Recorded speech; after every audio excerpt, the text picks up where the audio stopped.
So here we are up on the peak. There's actually the Ultramar gas station. That's the 401 highway.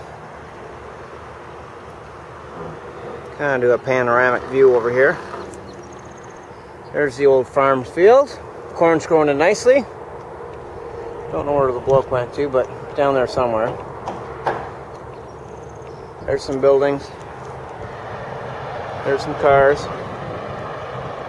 Tractor trailer going by.